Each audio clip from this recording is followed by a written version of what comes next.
Hello, this is Justin at the Tech Train here again, and in this small basic introduction to programming tutorial series, I'm going to be looking at basic maths. Now there's a few basic things that you'll want to do, such as adding, subtracting, multiplying and dividing, but there are a range of other very easy to use features that you can use in small basic to carry out mathematical operations. Let's look at a few of the very basic ones.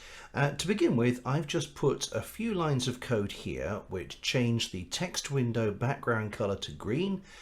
The writing is going to be white, and then I've used this instruction textWindow.clear to make sure that the full window is that same color. So there you are, you've got a green background, white text. So what I'm going to do now is write an instruction which is going to ask the user to enter a number, and we're going to store that number in a variable. Then we're going to ask the user for a second number, and we're going to store that in a second variable, and then we'll look at some basic maths that we can use to look at those two numbers, compare them, multiply them, and so forth. So let's have a look at how we can do this. To begin with, I'm going to write text window dot writeLine, and this will be the instruction to the user. So writeLine, please enter first number. In fact, actually what I'm going to do on this one is not writeLine but just write.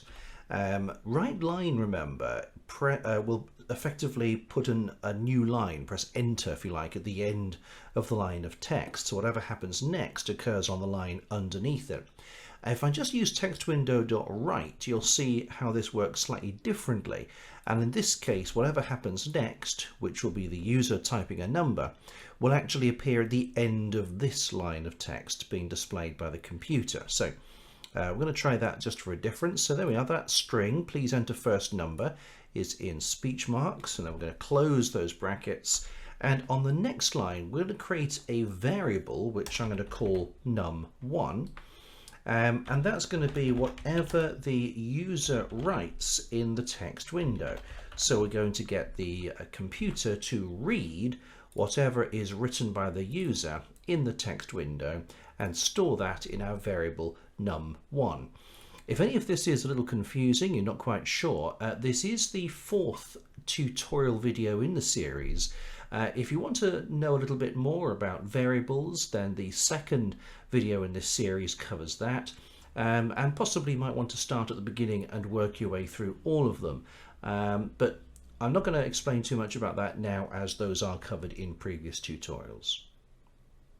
So now we've got that first number stored in num1, I'm going to copy these two lines of code, paste them underneath, and then change this string to please enter second number, like that. And then the second number is going to be stored in a variable called num2. So both of those numbers entered by the user will be stored in two separate variables, so we can access those whenever we want. So what we're going to do now is add those two numbers together. So there's a couple of different ways we can do this, but I'll show you the simple way straight away. So what I'm going to do is say textWindow.writeLine, and I'm going to combine some concatenation with some maths here. So concatenation, if you're not sure, was covered in tutorial 3. That's the last tutorial that I did. So if you're not sure about what I mean by that, maybe go and have a little look at that video. Otherwise, textWindow.writeLine, and now what I'm going to do is have effectively the first num, then I'm going to have the word plus, then the second num, then I'm going to have the word equals, and then I'm going to have the answer. So that's the structure of what I want to display. So whatever the user types in, then the word plus, then whatever the user types in for the second variable, then the word equals, and then whatever the answer is, whatever this number plus this number equals. So I've written out the structure of what I want to happen, but obviously some of this is not quite right. For example, this word and this word are just that. They're words. They always need to be displayed as words, like these ones up here. And so like these ones up here, I need to put them in speech marks. So I'm going to put speech marks around the word plus and speech marks around the word equals, because those are always going to be displayed. I'll probably also want to pop a space before and after each of those words, just to space everything out later on. Now, num1 is fine, I can keep that because that is a variable. It's the label on a box in which I have stored the first number. Similarly, num2 is the name of the variable in which I've stored the second num, so that's absolutely fine. But what about this answer over here? That's not a variable yet. I haven't done anything with that. So I can do one of two things here.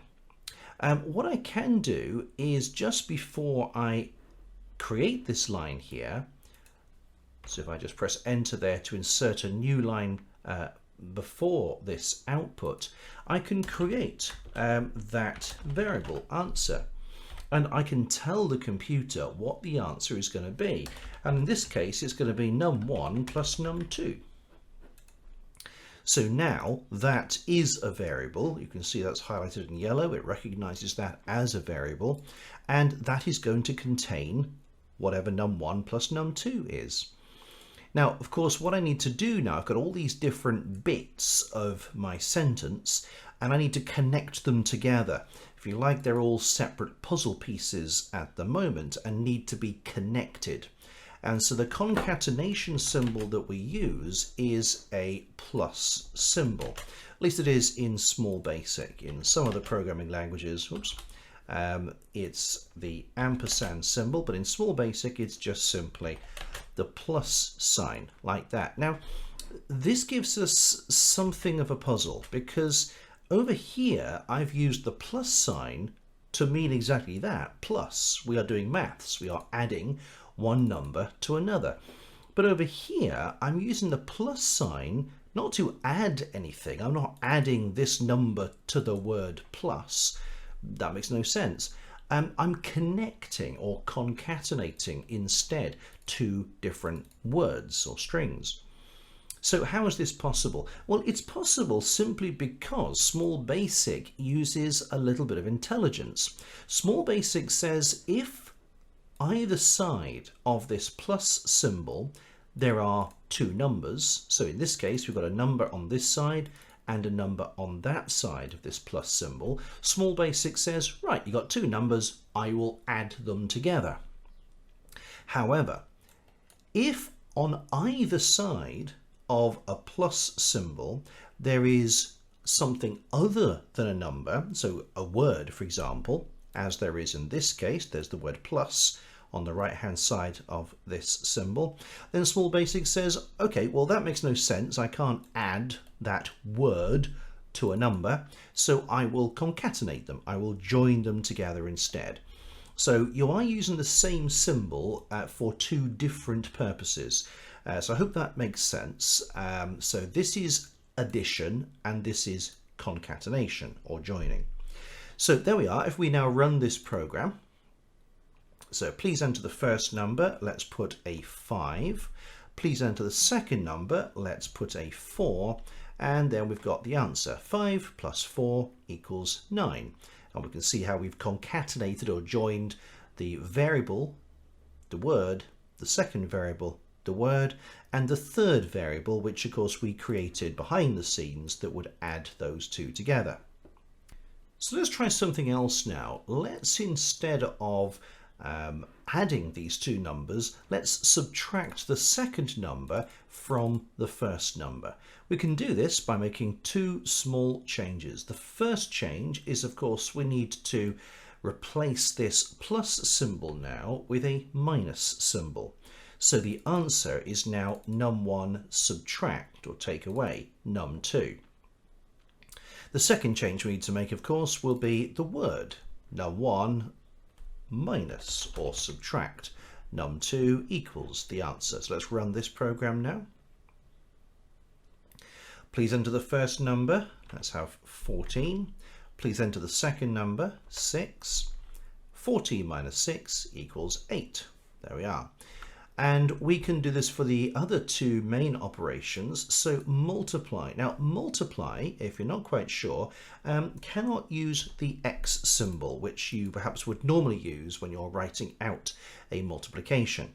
We can't use X simply because Small Basic, and indeed any programming language, is going to assume that that is a variable name, just like num1, num2, answer. X is often used, in fact, as a variable name.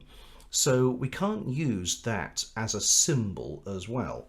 So what we do instead is we use the asterisk. Now you can type an asterisk by typing Shift 8.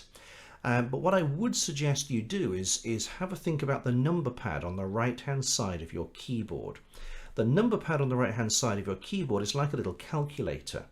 And if you look at the top right corner of that little calculator area, you can see the four main symbols that we use for mathematics.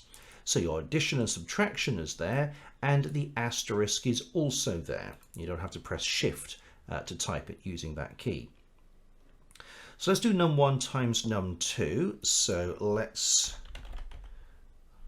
write the word times. There we are. So now if I run the program, enter the first number, 3, enter the second number, 6, 3 times 6 equals 18. There we go. So let's try divide now. Now similarly, we can't type the normal divide symbol that you would use, simply because if you look at your keyboard, it's not there and never has been. So what do we use instead? Well, again, if you think of your number pad on the right hand side of your keyboard, you can see that at the top right corner, as well as your add, subtract, and your multiply, this asterisk, you also have a /. And the / is what we use in programming for divide. Think of it a little bit like a fraction. You would normally perhaps type a half as being something like that, 1/2. Which of course means 1 divided by 2. That's what a half is. And so that's the same basic idea here. So num1 divided by num2. Let's change the word in the string there as well. So now we run this program. Please enter the first number, 21. Please enter the second number, 3. 21 divided by 3 equals 7. There we go. So there are your four basic mathematical operations, but there are quite a few others which I'll cover now.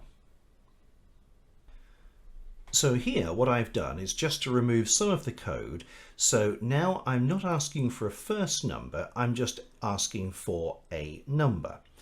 And this number will be stored in the variable num1 still. And what I'm going to do is I'm going to round that number to the nearest whole number. So if the user enters a fraction such as 3.967, then we are going to round that number up. So what we're going to do is say answer equals, so again we're storing the result of this calculation in a separate variable so that we can use that however we like. So answer equals, now for the basic operations, you just use the basic symbols, so add, minus, multiply, and divide. But for anything else, we actually have to call up a library of mathematical operations, and that library is actually in a place called math. It's a library, a collection of operations or instructions that we can use called math. And now what we're going to do is type a dot, and you can see there's a list now of all the mathematical things that we can do. And by all means, have a little look through this. But what we're looking for the moment is round. And you can see on the right hand side is telling you a little bit about what that is, so how that works. So what I'm going to do is double click round, open up my brackets, and we now need to put in the number that we are rounding. So what is it that we are rounding? Well, of course we don't know what the number is. We could type in 4.789 and simply ask it to round that number. But we want it to round the number that the user has entered and stored in this variable. So we're going to write in there num1. And then let's just output that. So text window dot writeLine, and I won't write a whole line of text here and concatenate it. We'll just keep things simple. So I'm simply going to output answer. So let's run this program now. If I press run at the top there, please enter a number. So I'm going to enter the number 4.6874. Press enter, and you can see how that's rounded that up to 5. Let's try that again. So this time I'm going to write the number 7.268, and you can see that's now rounded it down because obviously 268 rounded down would be 7. So it's rounding either up or down depending upon the value of the decimal fraction. But what about if you always wanted to round up? How would you do that? How would you force it to always round up? Well, I'm going to isolate this line here because this is pretty much the only line we're going to be changing for the moment. So what we do instead? Well, what we're going to say now is math dot, and here we're looking at a word called ceiling. There we are, ceiling. So ceiling is, if you think of a room, obviously ceiling is above you, it's on top, as opposed to this word floor, below you. And so floor and ceiling are ways of forcing a number to be rounded up, if you use ceiling, to the nearest integer, whole number, or rounded down to the floor, to the nearest whole integer below the number you enter. So let's try using ceiling first of all. So this will always round the number up to the nearest whole number. So we'll just put the variable answer in there. So if I write a number now which would normally be rounded up, so 6.89, you can see, oops, there we are, that's okay. Let's have a look. What have we done there? Oh, of course, I've put in answer there. I'm rounding up answer. Well, that makes no sense because I'm putting answer in answer. The number that I want to round up is, of course, num1. Just proof there that anyone can make a little typing mistake. No problem with that. So we are taking the num that the user has entered and we're rounding that up by using math.ceiling. Let's try that again. So a number that would be rounded up normally would be something like 6.89, so that would be rounded up to 7, and we can see that it is. But let's enter a number now which normally would be rounded down. So let's have 5.12, and you can see that's been rounded up now to the nearest whole number, 6. And the same is true if we use floor. So this time we are rounding down to the nearest number. So even if I was, for example, here to enter a number 4.999, it's rounded down to the nearest whole number, which would be 4. So we've got round, we've got math.ceiling, we've got math.floor. What else can we have? Well, another example of this maths is to use absolute. What is absolute? Well, absolute will take a negative number and turn it positive. So whatever number you enter, it will turn that into the positive equivalent. So if I run this and I type in number minus 43, then it will output positive 43. So that's absolute. We can also have another option which will allow us to identify the highest of two possible numbers. So let's have two numbers inputted by the user now. So text window, right, please enter the first number and store that in num1. Now let's ask it to have a second number entered and store that in num2. And what we're going to do now is find out which of those two numbers is the largest number. So our answer is going to be math.max. So that's the maximum of the numbers that are being entered. So here we're going to write num1, comma, num2.